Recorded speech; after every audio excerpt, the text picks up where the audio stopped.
Boom, boom, boom, boom. Boom, boom, boom, boom. Boom, boom, boom, boom. Boom, boom, boom, boom. Boom, boom, boom, boom, boom, boom. Welcome back to the James Ramblin' Reviews for yet another episode. And in today's episode, if you couldn't tell by my horrible singing attempt at the Breaking Bad theme song, we are going to be diving into the Breaking Bad television series.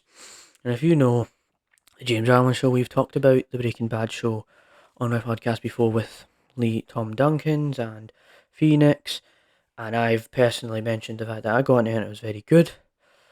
So before we dive into the show as a whole, I'm just gonna lay the groundwork, just letting you know that I'm not gonna cover every single aspect of this series. There's so many ways to talk about this one particular show because there's so much things to say. There's so many good things about it, so many moving pieces. So just trying to do all that would take, but we'd probably be spending 40 minutes doing this. So you have that. And I'm just going to give you a bit of context here that I've known about Breaking Bad for years and years and years and years now. I've heard people, "Oh, it's the greatest show of all time, it's a masterpiece," and all of that. Seen stuff on YouTube Shorts, and I've seen memes. So I've seen bits of it through online and stuff like that. And yeah, and it's just kind of crazy to me that Breaking Bad is now became so popular, and I would say that I'm late to the party, but I don't think you can ever be late to the party with this show because the conversation about this show has been going on since the start of this series, and because of Better Call Saul, that the finale I had last year, we're obviously starting to see that conversation flow even more. So that's my context. So the plot of Breaking Bad is pretty much Walter White is this guy who is diagnosed with cancer. He has cancer. It's lung cancer. Starts off, he's having to sell meth and all that stuff. But I will say that season 1 and 2, I don't remember so much about it compared to the later seasons. So you have that, and you have characters like Jesse. You've got Skinny Pete and Badger, Skylar, Hank. There's so many characters, and I feel like the first episode, so much happens. Like you learn about all this stuff all at once. But I feel like season 1 is the point when the series, the writer Vince Gilligan was like, "Oh, I'm just starting a series. I don't really know what I'm doing here," because season 1 of Breaking Bad is only 7 episodes, and then from there you have season 2, which is 13 episodes, season 3 has 13 episodes, season 4 has 13 episodes, and then season 5 has 16 episodes because it's split into 2 parts. So in the beginning, he didn't really know what he's doing with the show, and I feel like season 1 was this point when the tone wasn't really there because there was like some comedic bits, and there was like darkness because like dark themes about the cancer and the depression, and you had the chemistry teacher Walter White and all of that stuff, and you get Tuco in there as well. There's a lot that goes on in season 1, and I enjoyed it from the first episode. But then when I get into season 2, these 2 seasons apparently had the lower ratings because Breaking Bad wasn't really picking up too much steam. So when they dropped it on Netflix, people binged it on Netflix, and then it got more traction. So there's that definitely. But with season 2, there was things to appreciate about season 1, but season 2, you introduce like Hector Salamanca, you have Gus, you have Saul Goodman, you have all these key players that were setting in motion. And I will stress that you get things like Hank, where he's still a bit cocky in season 1 and 2. Like one of his interactions with with Saul is the fact that he's like, I've seen your commercials, I've seen better acting in an epileptic whorehouse or whatever like that. And then Saul makes these jokes and makes fun of him about his mother and all of that.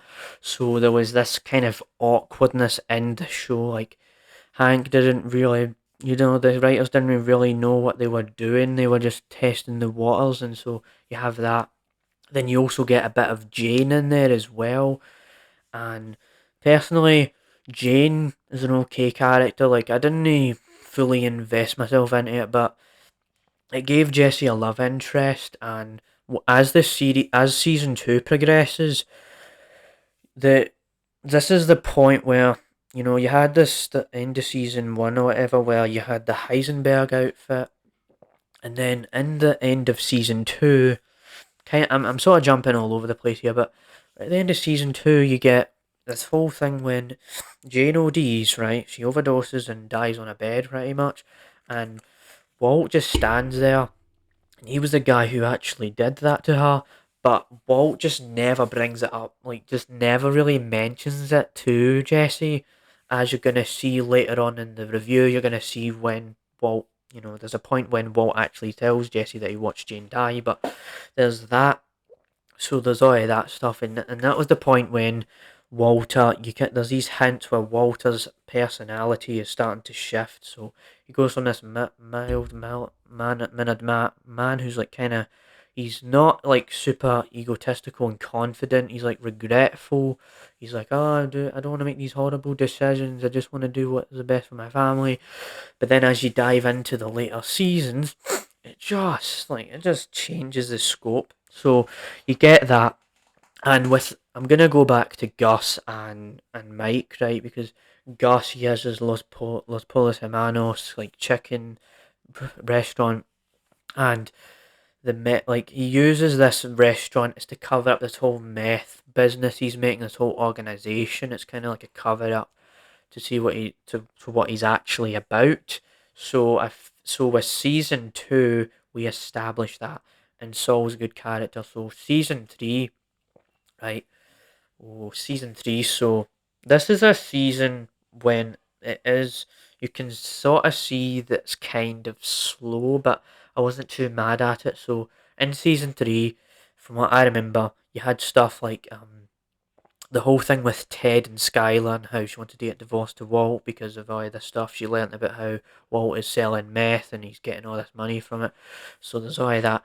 So you get Ted, and then in in the starter episode, in one of the few first episodes of season three, you get this whole thing when Walt throws the pizza on the roof, and that's one of the most iconic scenes in Breaking Bad. So you get that, and then there's this whole part when Hank takes out Jesse, attacks him, and then Gus sends these people to hurt Hank. So he was the reason why that happened, and I feel like if we never got that whole thing of how Hank was, how Gus got Hank shot in the knees and stuff like that, you wouldn't see this dramatic change in the scope of the series when went from this dark kind of comedy awkward bits to this full on dramatic series. So I think that was the point when the series started to change and it started to just improve itself season by season by season. So that's like the ball curve when it starts to change itself. So that's what I liked about it. And you also get Gale. There's Gale in there, and they change from their small RV to this meth lab sort of thing, and you meet Gale Becker, and he's helping Walt cook the meth and stuff like that. And what Gale doesn't realize is he's gonna be tricked later on in this season, because you have those episodes like half measure and full measure where we're building toward Gus pretty much threatening Walt and Jesse, so that they have to cook this meth or this horrible stuff is gonna happen to them. And this is the point when Jesse has no other option, goes to Gail's house, and you see this shot when Jesse is just really sad and he just doesn't want to do it. You see him holding the gun, and then he shoots Gail, and then we go into season four. So I have kind of been all over the place with this sort of stuff, but there is so much to take in with this kind of show that trying to condense it is hard enough as it is. So we have that, and I'm probably going to spend 10 more minutes on season 4 and 5, or maybe 15, because yeah, there's a lot to take in. So with season 4, this is this thing when we have the aftermath of season 3. that whole thing that happens with Jesse killing Gale. Another iconic scene in the series. So we get that. So then we get Gus killing Victor, I think his name was. He's one of these dudes that he worked for. It's like the Salamancas. So you get that, and then Gus just kills this guy in front of Walt and Jesse, and Walt just kind of criticise Victor's approach of cooking meth. Like, you're not doing it this way, you're not doing it that way. Oh, you look silly. Oh, that. So you get that, and then there's also this bit in the season when you get this whole idea about the car wash, which personally, it's not a favourite plot line of mine. Like, everything else that goes down in season 4 is more interesting to me than this car wash. Like, okay, I get the fact that Skylar and Walt want to do this and it contributes to the story, but there is just so many other things going on in the season. So one of the big things that happens in this season is the fact that you get to see, like I alluded to it earlier, but you get to see Walt's personality shift from this like guy who regrets things to this guy who's super duper confident. And one big example of this is the fact that you have this moment in the show when Walt blows up his son's car after buying it for him, and he's just sitting there in that parking lot. It's like, oh yeah, I did something freaking awesome. So you get this Walt's ego just is cranking up and cranking up. And there's also the build up between Walt killing Gus. And there's this one episode when Gus goes to Mexico with Jesse and Mike, and Jesse Walt Gus wants Jesse to cook some meth for these people, but then they wanted the meth, they wanted this good purity, and it was kind of strange because we know that from the show that Walt is such a good meth cook, and the idea of not having Walt around cooking the meth just makes no sense. But then Jesse manages to convince these people that he can cook this meth well enough. Then they have this whole party, right, with this one character. I'm trying to remember his name, but he's one of the Salamancas. That's a key point there. So he's one of the Salamancas. He has this drink, but it's this alcohol laced with poison, and so you see all the Salamancas getting killed with this poison near this pool, and there's all these ladies in bikinis and all that, and you just see Gus Fring in the bathroom.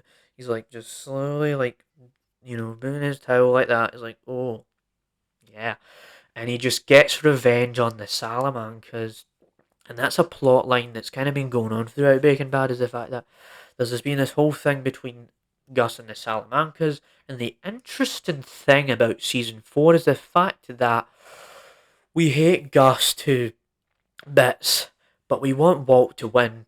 But we get this point, this episode, I think it was episode 8, or it was in that ballpark of episode 8, 9, or 10, when Gus gets revenge on the Salamancas, and now we kind of sympathise with Gus, even though we know he's a horrible guy. So you get all of that stuff, so that once you get around to like around that time, there's also an episode called Crawl Space. But I will mention the fact that I did like Jesse for a number of episodes and seasons, but I think season 4 was kind of this shift when Jesse was sort of more teaming up with Gus and Mike, and I didn't really like Mike because they hated Walt, and I personally Walt was one of my favourite characters in the series, so it's kind of annoying to see Jesse do that, but that's just how it is really. So once you get to episodes like the crawl space, for example, right, this is when like there's just that episode that this is when like Walt's ego starts cranking up, and before I mention that, I just forgot to mention the fact that there's this one episode when you have this scene with Skylar and Walt, and then you have like there's this really iconic scene, and he's like, "Do you even know who you're talking to right now? I am not in danger, Skylar. I am the danger, and I will be the one who knocks," or whatever. So this is where you get to see the Heisenberg coming into full form. You're starting to see it way more than ever before. So in crawl space, Walt is underneath his house and all that. You see all this money, and he's like, "Where's the money, Skylar?"